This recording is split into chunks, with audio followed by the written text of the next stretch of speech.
Good afternoon, everyone, and special.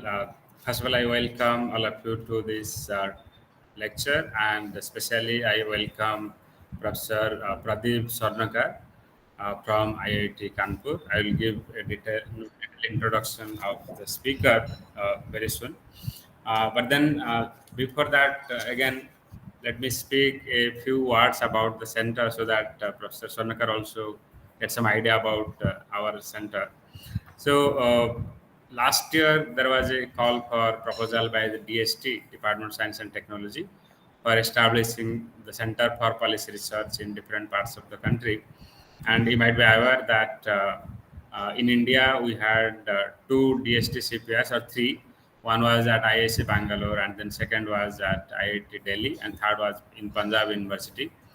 And so they wanted to basically expand this to different parts of the country, and that's how we applied, and we got it. And then, as per the suggestion of DST, we focus on energy transition uh, and tribal education, and particularly on eastern part of India. Okay, so we cover 5 states: Odisha, Bihar, Chhattisgarh, Jharkhand, and West Bengal. So these are the states that we cover. As per our DST proposal, we'll be basically looking at this.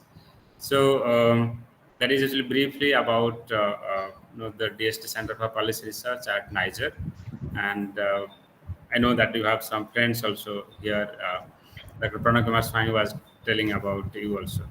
So for the audience, now let me uh, talk about tell briefly about the lecture and also uh, about the speaker today. So for many of the students actually who have joined for the first time, India is now committed to achieve basically net zero by 2070, and we have to basically move towards cleaner sources of energy. And so today, Professor Pradeep Sarnakar will be speaking about stakeholders' perspective on just transition. And so about Professor Pradeep Swarnakar, Professor Pradeep Swarnakar has an illustrious 2 decade career in environmental and public policy, focusing on distinctly on climate and energy. He currently holds the position of Professor of Sociology in the Department of Humanities and Social Sciences at the Indian Institute of Technology, Kanpur, India. Additionally, he serves as adjunct faculty at the Department of Sustainable Energy, Engineering, and Department of Economic Sciences, and the Chandrakant Kesavan Center for Energy Policy and Climate Solutions, all at IIT Kanpur. As the visionary founder of the Just Transition Research Center, Professor Swarnakar leads the first of its kind academic think tank dedicated to advancing just transition policies across various levels. The JTRC strives to achieve its mission through pioneering research and active stakeholder engagement, including collaborations with federal, state, and local governments to attain net zero targets. As a visiting scholar, Professor Swarnakar has been associated with esteemed universities, including the University of Technology, Sydney, University of San Francisco, the University of Helsinki, and the Center for Environmental, the Helmholtz Center for Environmental Research, GmbH, UFZ.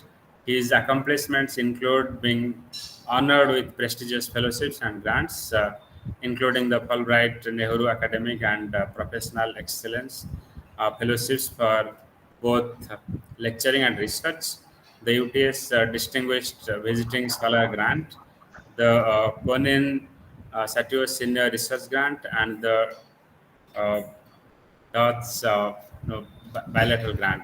His groundbreaking research findings have been published in the British Journal of Sociology, Current Sociology, Socios, Environmental Science and Policy, Energy Research and Social Science, and Environmental Communication. His works have been frequently featured in prominent media outlets such as the Times of India, the Economic Times, and the Down to Earth.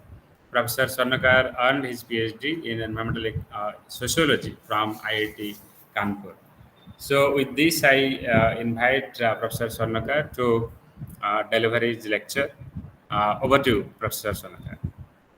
Okay, thank you, Professor Das, and thank you all other members who are part of this TST Center. So it's a privilege and honor to give a talk in this center in the initial stage, and I can see that there are a lot of potential in the center to work, particularly in the eastern state, like all the five states you have mentioned, and a lot of overlapping works are there with us. So today I'm going to discuss very briefly about the energy transition, and let me share my PPT. So I think it is visible. Is it visible now? Yes, it is. Yes. Okay. Okay, so without spending much time, let me start today's talk, which talks about stakeholder perspective of just transition. So we'll talk about who are the stakeholders we can consider as stakeholder, and what is just transition, and related to coal and different types of energy. So before elaborating the energy transition, just transition, and stakeholder, so let's start with some of the very basic concepts. So when we talk about justice and particularly energy justice, so there are two different kind of framework. One is analytical framework, which has been used for a long time in philosophy, ethics, and other political sciences, mainly taken the work from Rawls, and presently in the energy scenario or in this domain, Professor Sobokol from Sussex talks about like distributive procedural recognition and retributive justice. We'll talk about one or two this kind of justice when we move in the next few slides. But when we do research, we have to understand from the philosophical idea of anything, something operationalizing thing. So, when we're talking about justice for the policymaking decisions, there are important things, like eight important things, which Sobukal and Dordan talks about. Like when we are talking about energy justice, whether the energy is available to everyone, or even if it is available, whether they can take it, like is it affordable? And when in this process of availability, whether due process has been followed, so no one is harmed or deprived or something like that. And there are a few others like intergenerational mobility. But when we talk about energy justice in India, we generally mainly focus on availability and affordability.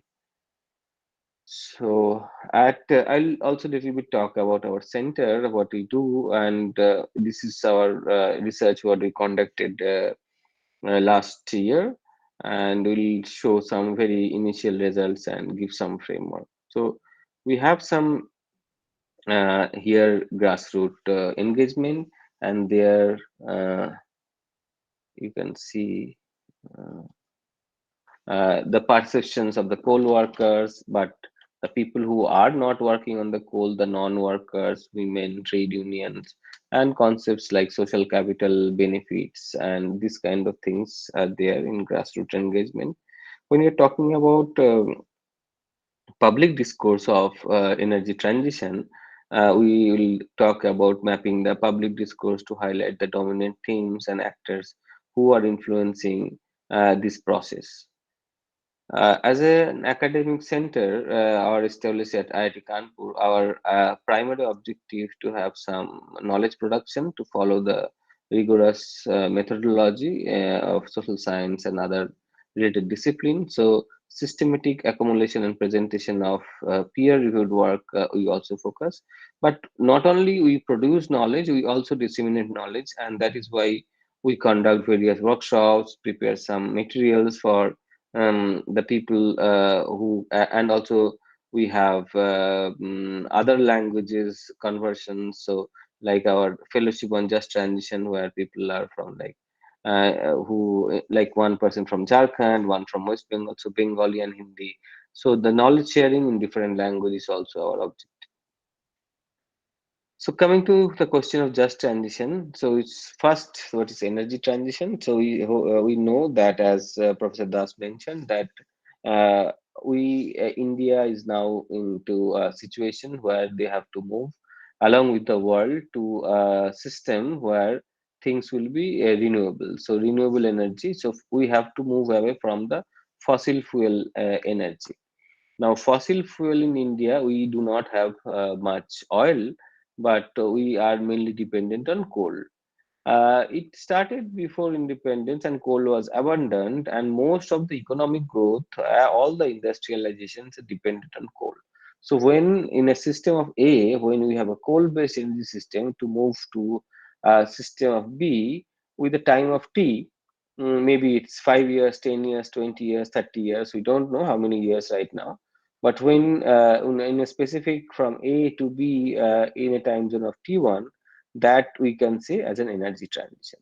The question is, what is the question of just?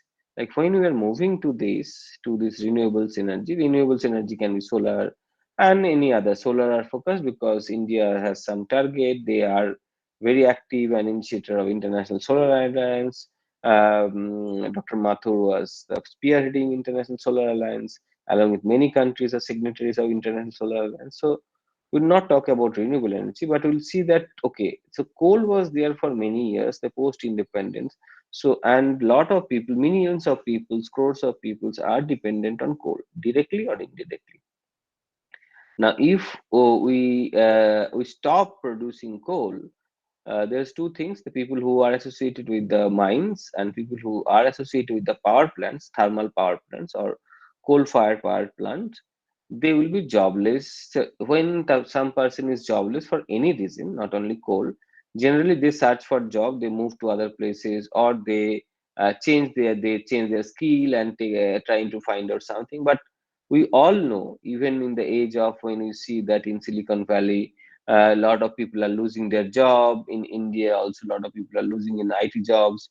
And when this economic downturn is coming, a lot of people losing job, and getting a new job is not always easy even for a high skilled person. So when there is a mix of high, low, medium skill people, then what is going to happen when you actually lose this job? In the time of T2, so if your situation is A double dash, we will see from A to A double dash that if we are not taking care of the people, then the people and the other things, which is the entire growth of a city or a place.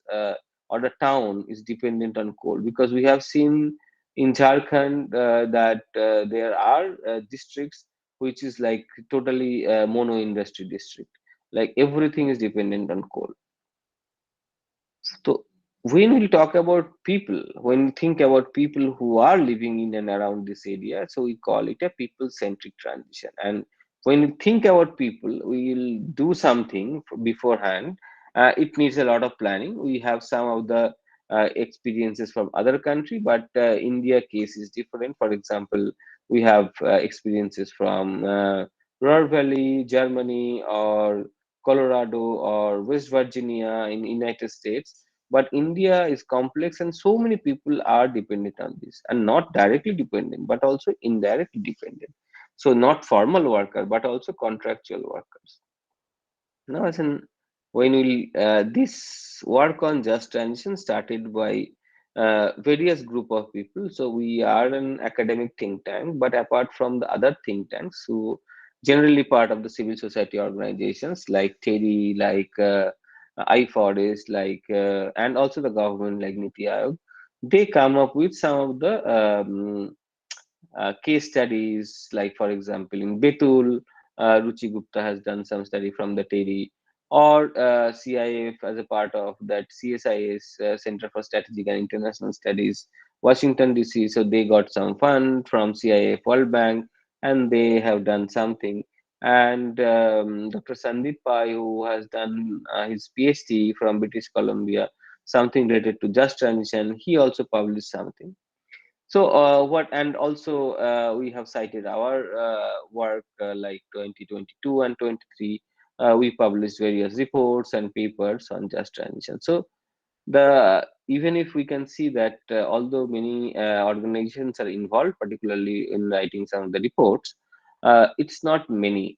So in one page we can count that this is. But in the last 1 year, we can see that a lot of organizations and the academic institution also like this NISA Center, they started working on energy transition. So other academic institutes, IITs, IIM, NISAs, they are started working on energy transition. Other think tanks started working on energy transition. Why? Because this is the actually important topic for the next few years.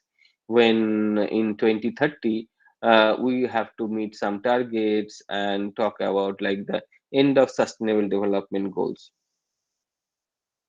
Now, why this coal transition matter? Because in coal we have lot of informal workers, uh, and informal dealing with informal workers is always a challenge.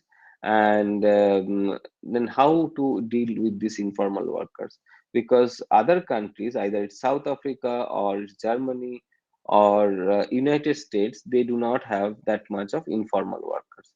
So that is a unique challenge for India. But before that, to get some understanding about the energy scenario of India, we talk about two things. Like we say that we have a target in 2015. Our honorable prime minister said that 175 gigawatts target should be there. And then in Glasgow climate of parties meeting in 2021, the target was set like 450 or 500, and when including large hydro and many things. But installation of solar is very high in the last few years.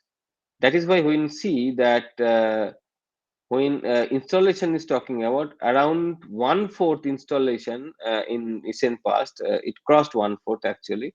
It's actually renewable energy. But when we talk about, and there the thermal or the coal is 60%. But when we talk about the generation, right, the who are using this kind of different type of energy sources, we see that still it is 75%. That means two-thirds of the entire actually demand is met by thermal power plant. And thermal power plants are or different types of other, not only in power plants but in cement, in other sectors, heavy metal sectors. We'll talk about this. It's all coal. Indian coal industry is big, and even if after producing a huge amount of uh, coal, they still actually they have to India has to import coal from other countries.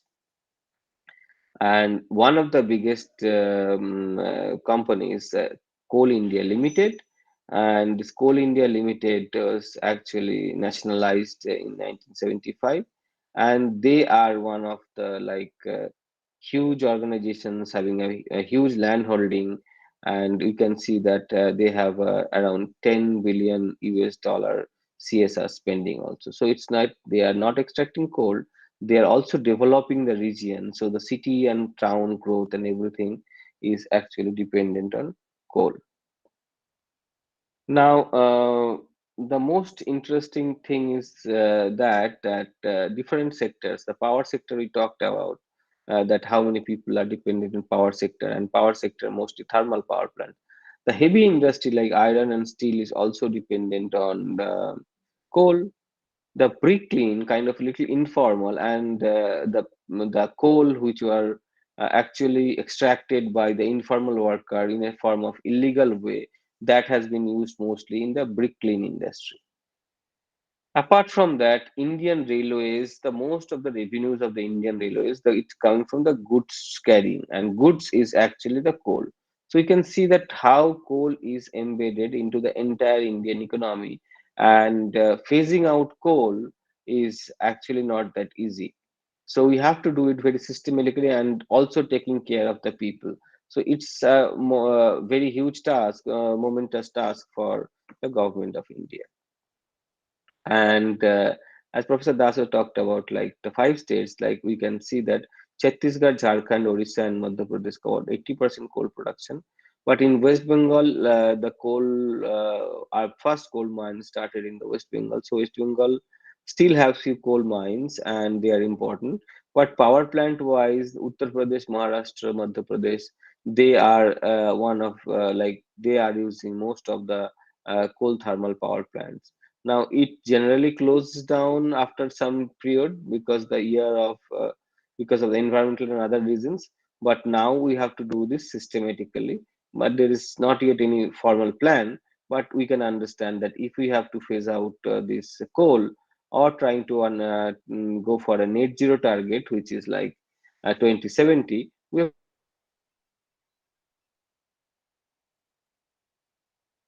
that Coal India have many subsidiaries, and that there are secondary divisions. And in the eastern part, we have BCCL, we have CCL, and in the western part, we have WCL.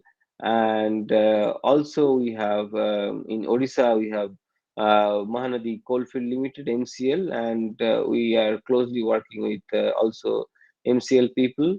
And more, I mean, one of the biggest coal mines are there in Odisha, and they are producing huge amount of coal. So this dependent, the Indian economy is dependent on that.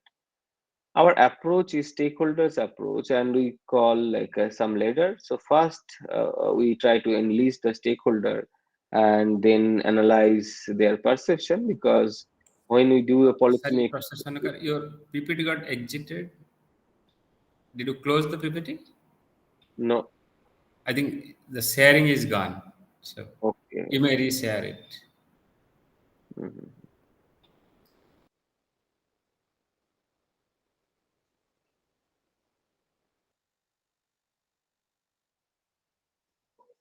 Now I think it's visible, right? Hmm.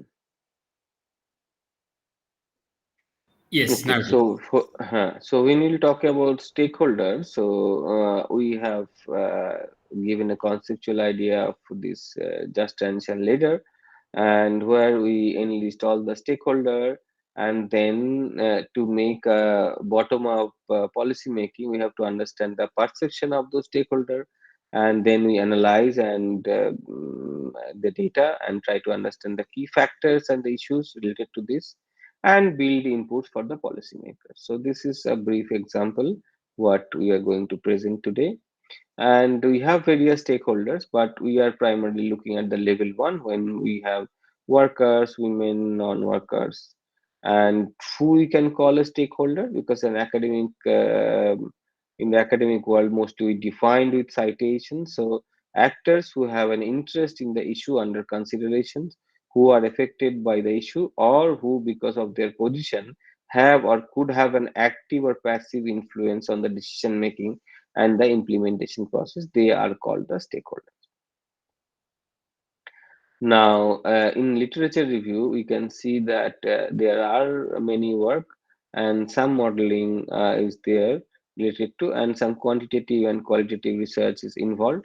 But most of the research you can see is very new in the last few years, last 5 years. Most of the things has been done regarding stakeholder persuasion.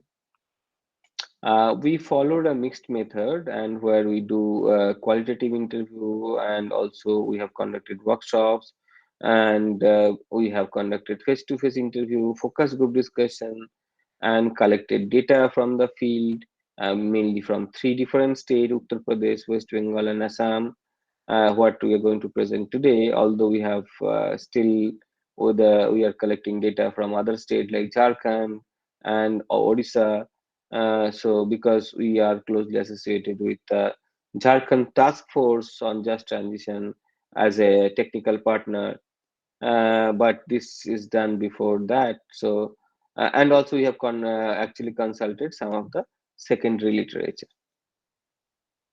So some field experience we just like to give is that, as I mentioned, there's three states are there, and we focused both on coal mines and thermal power plants, and try to understand that what is the perception of various stakeholders. In Uttar Pradesh, we have Northern Coalfield Limited (NCL) mines, and the part of the NCL mine is actually in Uttar Pradesh, and the part is in Madhya Pradesh. So, and in terms of the power plants from Uttar Pradesh, we have selected Obra thermal power plant and Panki thermal power plant. And from West Bengal, we have selected Bandel thermal power plants and Santaldi thermal power plant from Purulia, Bandel from Hooghly. Just to get an understanding, like if we talk to the people who are nearby the thermal power plants or the coal mine, actually close to 50% people are working there. But there are other people, very less agriculture, but few businessmen was there. But here we can see that this 12% of business group, their business is dependent on the people who are working, but who are their consumer, or who is buying from their business? Actually, people who are working in the coal mine directly. So we can understand that moving to an alternative economic activity is not that easy. So this is a very initial understanding of these things. To give a qualitative response to economic and social impact of closure in different job types. Now, job types is what? Like formal, we talk about who are employed in the CIL, like there are other, but CIL is like one of the highest employer of people. They have around, I think, 2,40,000 formal workers, and apart from that there are Singareni coal mines and they have few 40,000 or 50,000. So it is always less than 3 lakhs if we combine all the coal companies. We are not talking about power plants here. And contractual, because mostly the coal production is increasing day by day, and also the government wants to cross it in billions, and then we need a huge number of workforce. Slowly, most of the workforce is actually supplied by the contractors. Uh, Tentatively, we can say around 6 lakhs or more than 6 lakhs people are involved here, who are coming through contractors. Apart from that, there are workers who are daily wage workers. They are not listed in contractors or like formal workers. They are also involved. So this formal, direct or indirect, and contractual and coal economy induced means because of, like I talked about the business. So people who are there because of the coal companies, like small hotels and or even big hotels in Ranchi or Jharkhand. Most of the people who are they are staying, they came there, I mean they go there for some of the meetings, official meetings, and some other business meetings related to coal companies. And here we can see that for formal workers it's not difficult. They get their pension, they get their rehabilitation, even if they lose their job before the completions of or before the retirement. They have certain social security or social security system. And most importantly, in coal, we have a very strong union affiliation. There are 5 central trade unions, and all of them have presence in coal mine companies, and they are very strong in terms of bargaining. The most problematic thing is that we have the informal or indirect people who is not listed anywhere. So they are the most vulnerable, and the impact of closure will be much higher on them. Contractual, sometimes they have little bit of social security, sometimes they don't, the companies don't talk about rehabilitation. Maybe they give some work in some other state, in some other, because maybe the contractor is also a contractor in a steel company, but the steel company, how the steel company will work if there will be no coal? So it's complicated and not very straightforward answer on all these things. But we can see that informal workers will be actually mostly affected.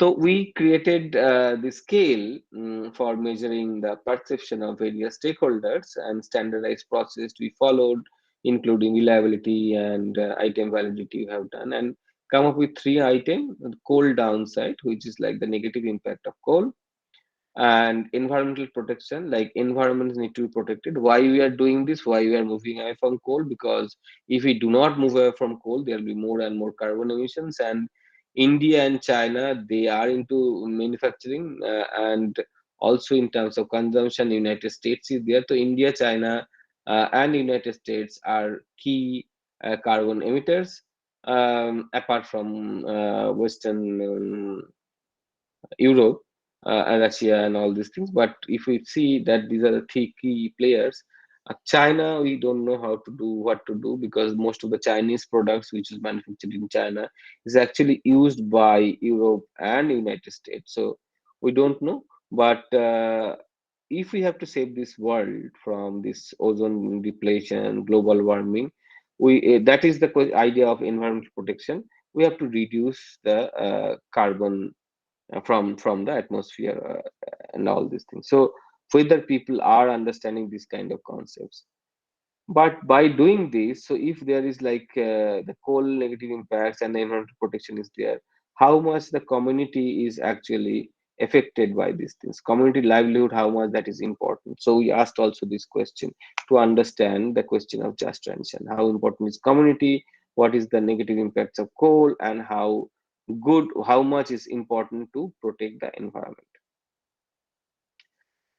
We have primarily observed three important stakeholders who are members of the trade unions, who are workers of the coal mines or power plants, men and women, and thermal power plants and coal mines. So let me present you briefly. Like when you see that environmental protection, trade union members are much more concerned, or they have more information, they have better perception, they're in favor of environmental protection. So this climate change, the idea of climate change, because not everybody is getting the idea of climate change, but the people who are a member of trade unions, sometimes they attend meeting, they are more informative from various social media channels, then they know that environmental protection is one important thing, although they are working in a coal industry. And as a trade union, they are talking about their workers and community. They also know that community livelihood is very important. So we got like some positive correlations in that. The workers who are here directly dependent on coal, so they are also important to understand, that they think that okay, community livelihood is very important. Here we have observed there is a difference in gender of coal downside, the negative impacts of coal. Women, although I must say that the percentage of women in this sample is less. So, but whatever it is, we got, it's not 50-50, it's much less. And men understand the negative impact of coal, about the coal downside. So that is one important observation.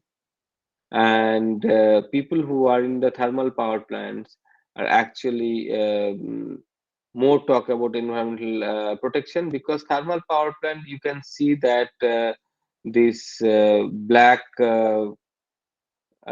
things are coming up from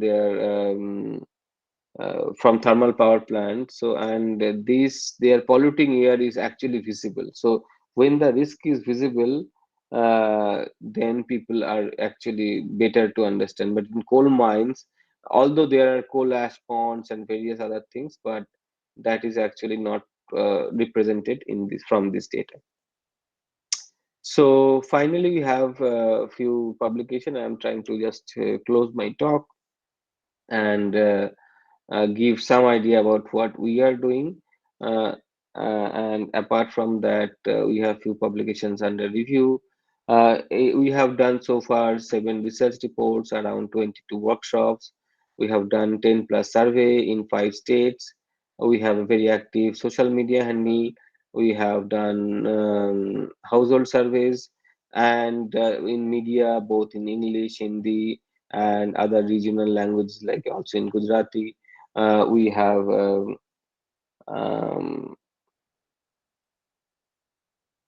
our press coverages, and we also have a talk series where we have various talks.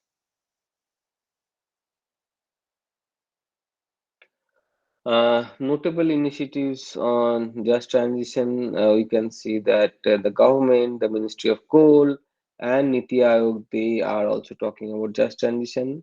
And the JTRC is represented in G20 side events. where Coal India chairperson, NTPC chairperson, and other important people were there. These are some of the reports, and also we just like to show you some pictures from our field reports, where we have interviewed people and their livelihood. And this is from Assam, where we can see that people who are in actually informal coal mining involvement, at night time they go and take coal. So this, we can see the scar in their back by doing that. But yes, so we are done. Okay. So thank you, Professor Sonakar. It is good to know actually about the perception of all the stakeholders, particularly whether the transition would be possible or not. Because, in fact, I had also taken a few summer interns actually to look at the status of the East Indian, particularly the states in eastern part of India, and we had got some insights. But I think before I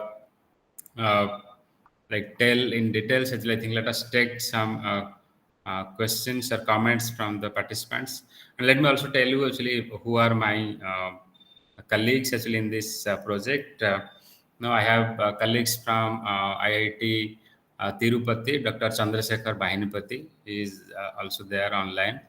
And then from Niger, we have Dr. Pranay Kumar Swai from sociology, and we have Dr. Shubhankar Mishra from computer science, and then we have Professor Gopal Krishna Sadangi from TERI, and Professor Saudamini Das from IEG, and Dr. Bibhanandan Das from Barampur University. So that's how actually we are a team, and we are now working on it, and we have started hiring people. So yeah, so now the floor is open for the participants. Uh, Now you can unmute yourself and ask question, or you can raise your hands, and yeah, we can go serially.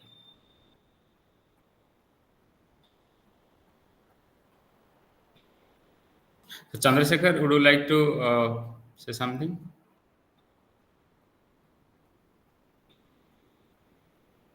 I don't know whether he's there.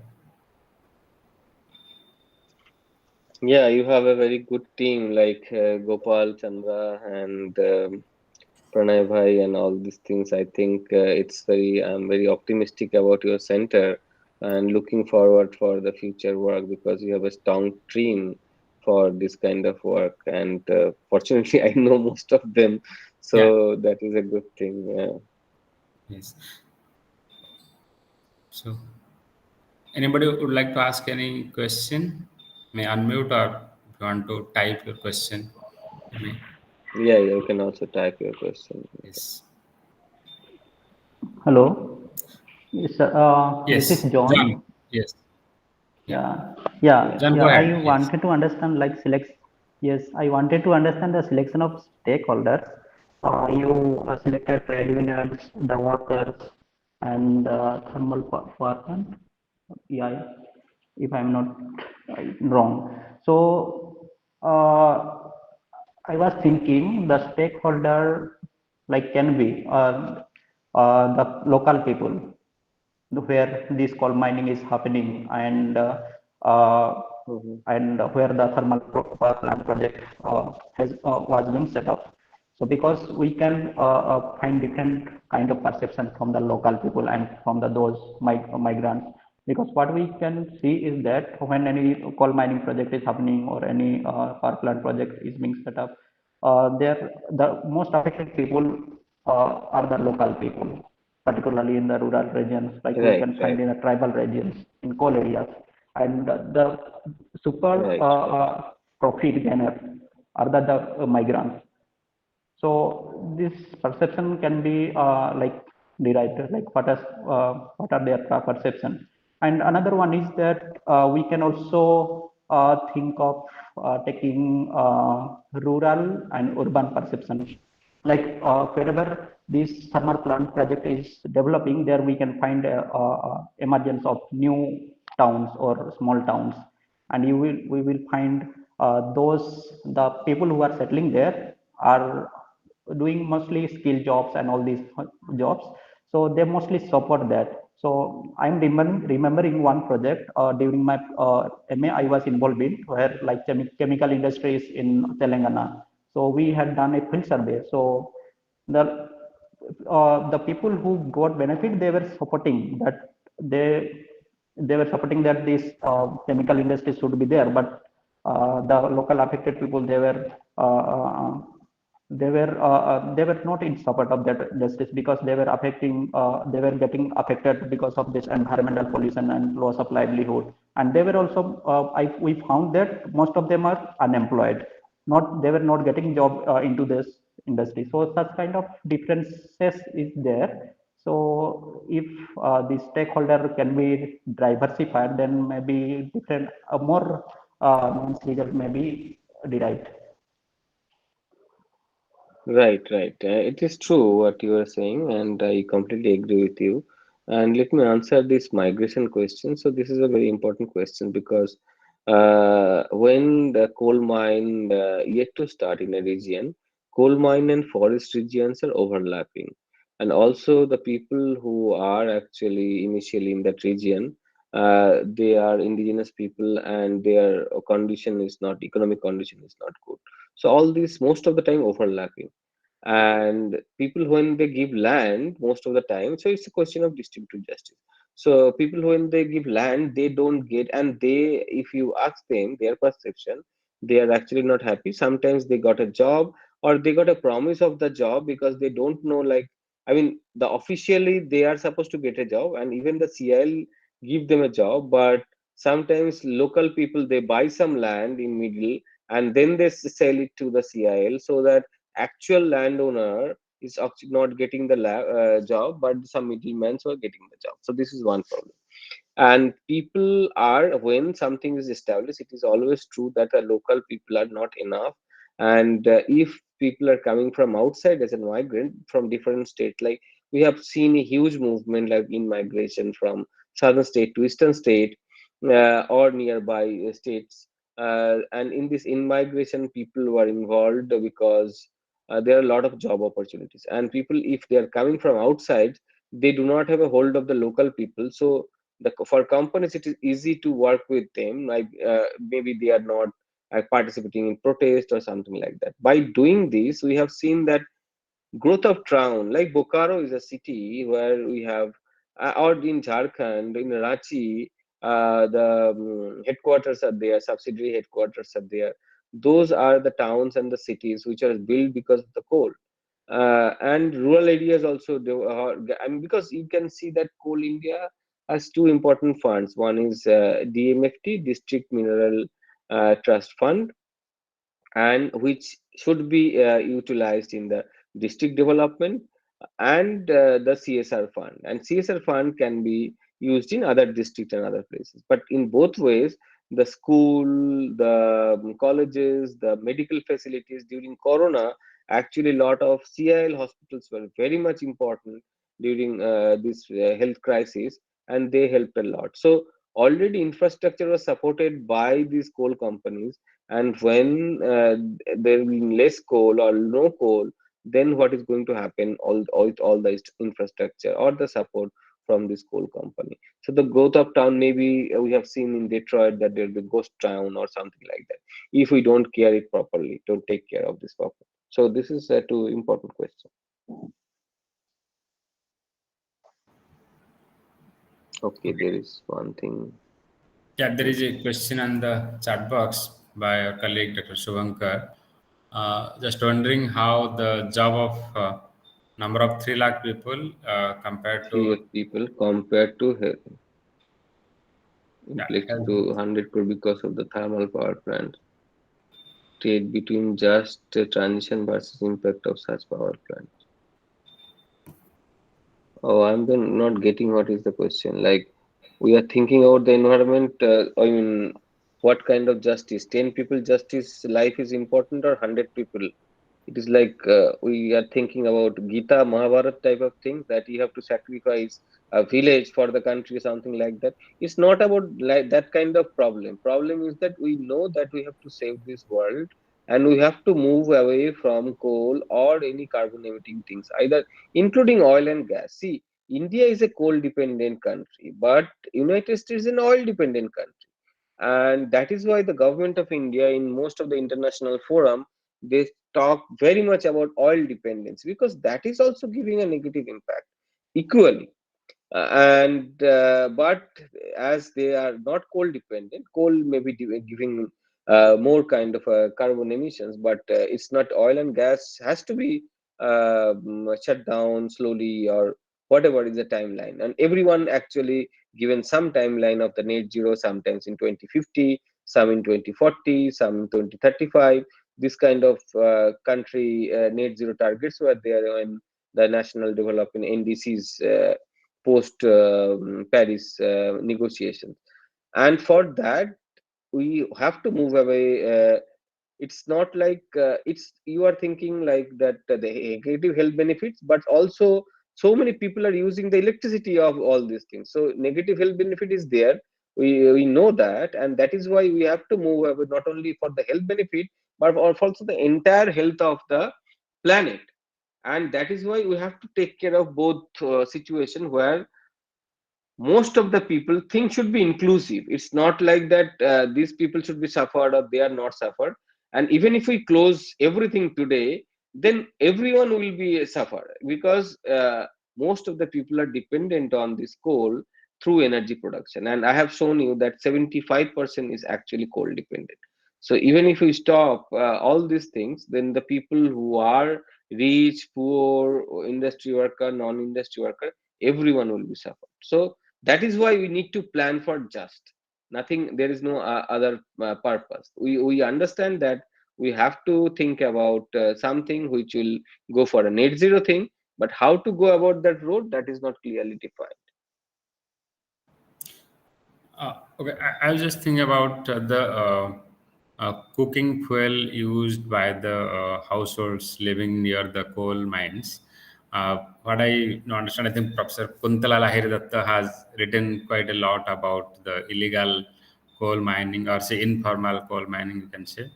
And so you understand that most of the people living in the coal region, they use coal as their cooking oil, cooking fuel.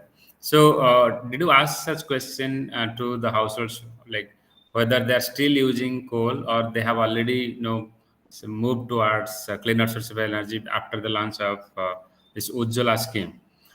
So, what is your finding on that? See, the thing is that people who are everyone, including the people who are economically deprived, for this survey we have not done that, but still surveys are going on right now. And this is a very important question, because also the indoor pollutions, particularly pollutants like PM 2.5 and PM10, which is very much closely linked with this cooking of these fossil fuels or the coal, and the women were very much affected by this kind of negative health impacts.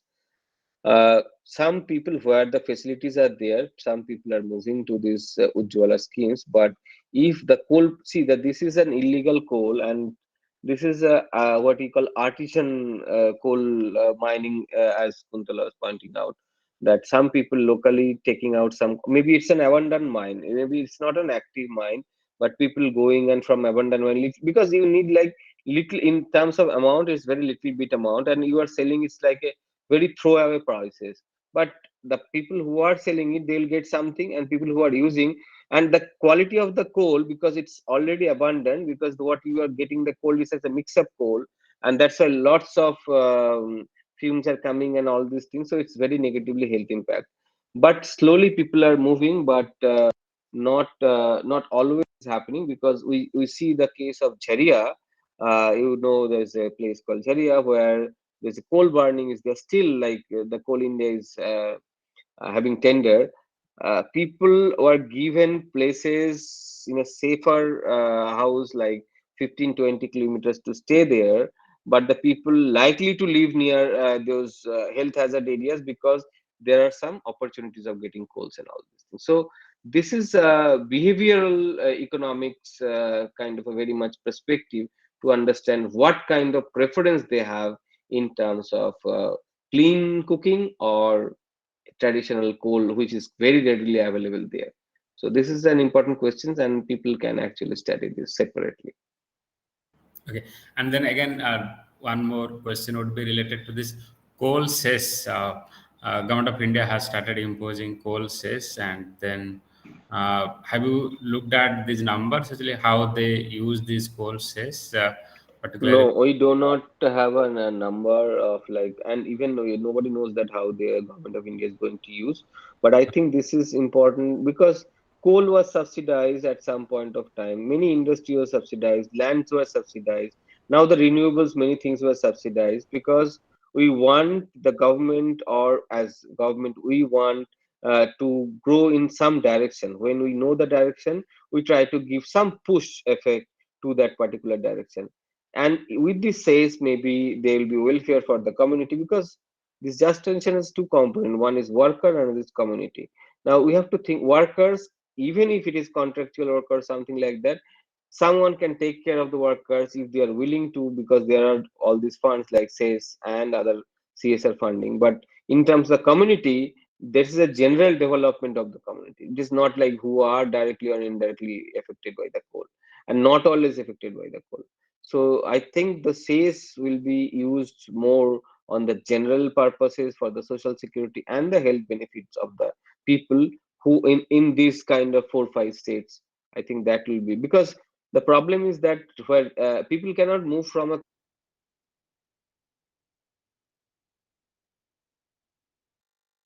Tamil Nadu, Karnataka, and here some you have already mentioned like Odisha, Jharkhand, Chhattisgarh, this kind of places. So people have to migrate, and they do not have enough skill to work in a renewable sector. And coal sector is also very much unionized, so their protection, even if there are a lot of accidents, there are actually some benefits, and all these things are there. So SACE is one important thing, and I hope that government is going to use that is very judiciously, like for the benefit of the community. And again, the related question is, now this imposition of cess is going to increase the prices of the coal.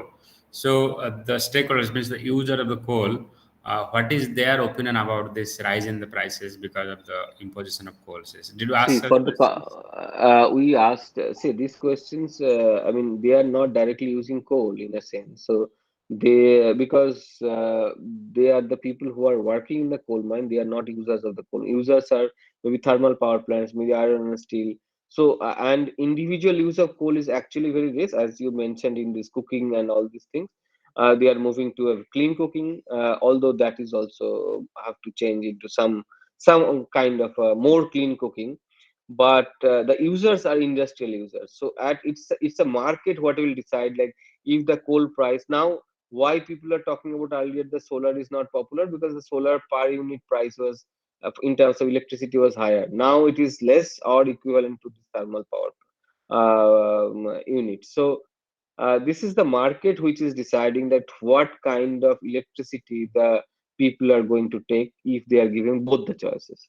Now, whether we are giving both the choices or giving only one choices, that's a different thing, because in renewable, the advantage is the decentralized solar, where for thermal power plants, you need an infrastructure, grid, discoms, and all these things. But if it is decentralized in a remote places, and particularly in the agriculture domain, we can use lot of solar, where the earlier thermal or the diesel based generators were used, so which is polluting a lot in this thing. So this is a critical stage, and we have to understand like how we should move. We are moving in some direction. Okay. And sorry, I'm asking a lot of questions. Mhm. So did you ask a question like, because of this preference towards say non-coal sources of energy or non-thermal sources of energy? Now, suppose the coal mines are going to be shut down. Mhm. How are people looking at this problem? If the employment opportunity in the mining area, particularly the coal mining area, will decline, then all the economic activities are going to decline.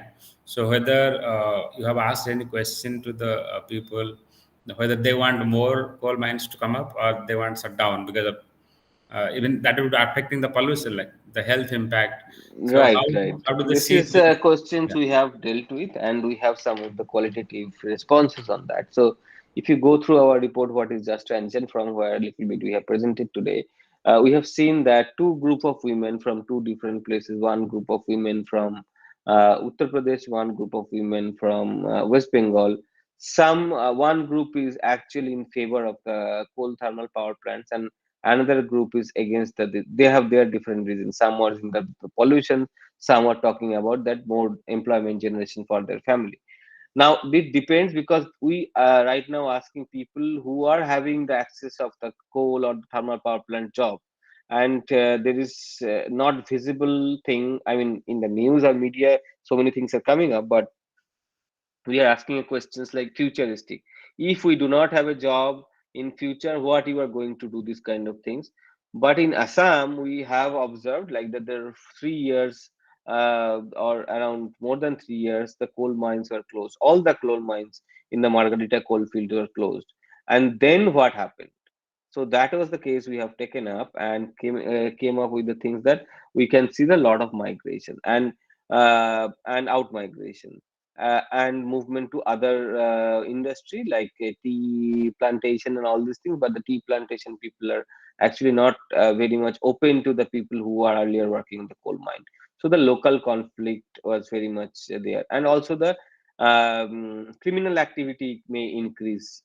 So that is the main framework of this just engine, is that to understand the economic diversification. So if we do a economic diversification beforehand, then we can tell that after 5, 6, 10 years, so before closing or suddenly closing those mines, if we have alternatives economic activity in their region, then it will be much more like smoother transition.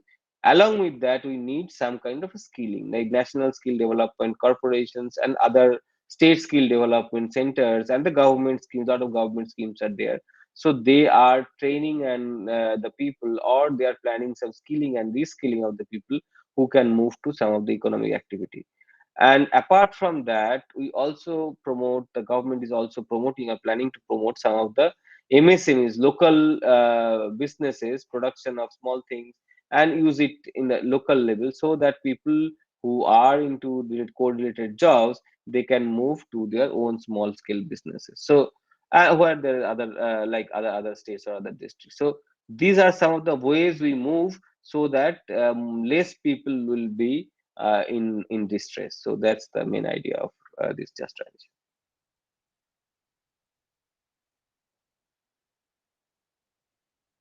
Okay, so thank Okay. you, Professor Shankar. So I think Mm. let me ask the participants whether now they have any other questions. I think there are some PhD scholars even who are also working on this energy related issues. So Okay, okay. They can keep in touch with me, no problem. At our center, people are there. PhD postdoc and other people are there. So it's really nice to give a talk and discuss with you. And hopefully, I'll visit someday physically there, your center and Niger. I have never visited Niger. I wanted to visit yes, yes. Niger at some time. And Please email yeah, me your publication that you have today shown us yeah, during your yeah. presentation. So I'll Right. be happy Everything is there in our JTRC website. website. So Yes. it's www.itk.ac.in/JTRC. So you'll get all the things there. Everything's updated. Okay. Okay. Okay. So Thank you. Thank you. participants, do you have any other questions? If you, there's somebody is now raising hand. Arpit Mhm. Srivastav. Yes, sir. Sir, am I audible? Yes. Sir, my question is, sir, how are we currently performing in the efficient diffusion of renewables into the electricity grid? Do you have any numbers or just an idea about how the diffusion of renewables into electricity grid is happening in the current scenario? No, see, the thing is that today's talk is not about renewable. This is the first answer, these things. And renewable diffusion, see, with renewable, there are a lot of issues. They are good, they are increasing, the installation is increasing. But for a stable, we know the problem with the renewable, particularly the solar. For a stable supply, some base load. Okay, so our postdoctoral fellow Riti Chatterjee shared our publication, this thing. So you can actually go there, and for the stable thing we need a combination, and that's why the storage, and renewable and all these things, and efficiency measurement. See, IIT Kanpur also done like a very big project in the last few years, and there they it is like 5 universities in US and India. So they have some villages where they have implemented in all these things. There are problems in various levels, but slowly, when we start as a pilot project and scale it up, we overcome a lot of this kind of thing. So it needs a detailed discussion. So how efficient or how community oriented is renewable, and whether that is doing justice to the community, the renewable itself, particularly the solar and storage things. I am not talking about hydrogen and other things, or even like hydro and wind, because nowadays a lot of offshore wind and hydro and all these things like large hydro, whether they are renewable counted and not. There are a lot of other discussions, but today focus is mostly on the coal and phasing out coal, and the community who are actually staying nearby these coal regions, thermal power plants and coal mines.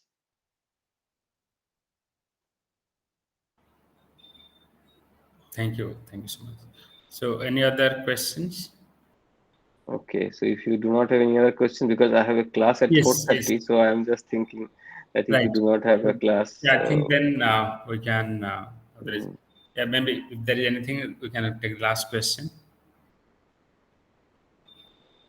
Okay, so probably they have no other questions. Okay, so then I would like to formally thank you, Professor Pradeep Sarnakar. In fact, in a very short notice, you are very kind to accept our invitation.